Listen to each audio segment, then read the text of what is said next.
আমি অত্যন্ত অভিভূত আজকের শুভেচ্ছা অনুষ্ঠান বিনিময় অনুষ্ঠানে অনুষ্ঠানে উপস্থিত ঢালাই উপজেলার তথা জয়পুরহাটের বড় মানুষের নেতা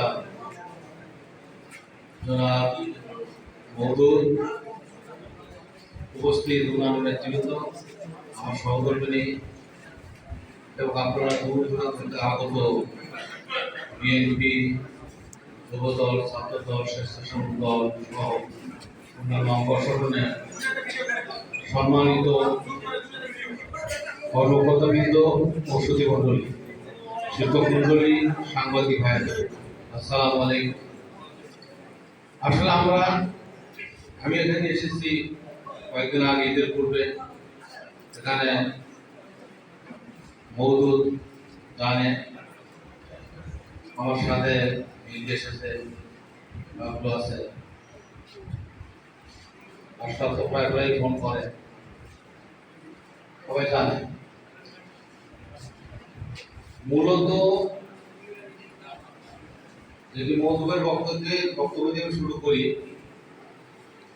আমি তো এই এলাকার মানুষ। আমার গ্রামটা হচ্ছে একেবারে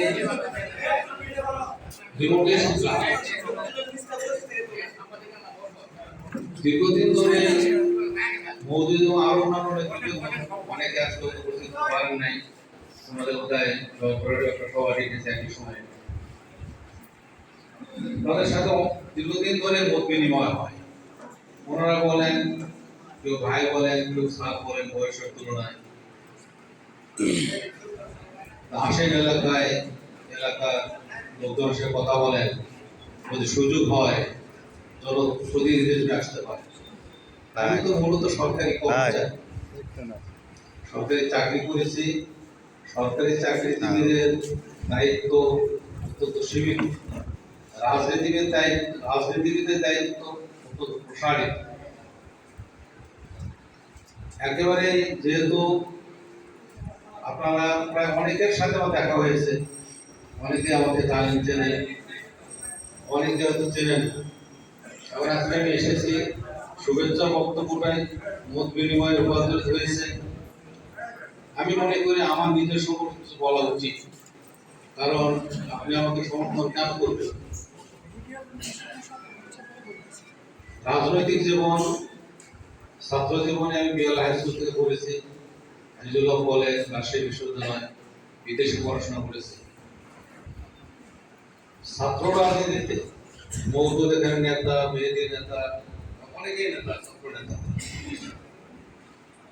আমি ছাত্র জীবনে সে সময় আপনার আরেকটা ফ্যাসিস্ট সরকার ছিল, 73-74 সালে। ওই সময় ওই ফ্যাসিস্ট সরকারের ছাত্র সংগঠনের বিরুদ্ধে ইলেকশন করে আমি একটা হলে সহকারী ক্রীড়া সভাপতি হিসেবে নির্বাচিত হয়েছি। পরবর্তী সময়ে শহীদ প্রেসিডেন্ট জিয়াউর রহমান যখন দেশে দায়িত্ব গ্রহণ করেন, আমাদের বিশ্ববিদ্যালয়ে ব্র্যান্ড সেকশন দিয়ে প্রথমত তখনই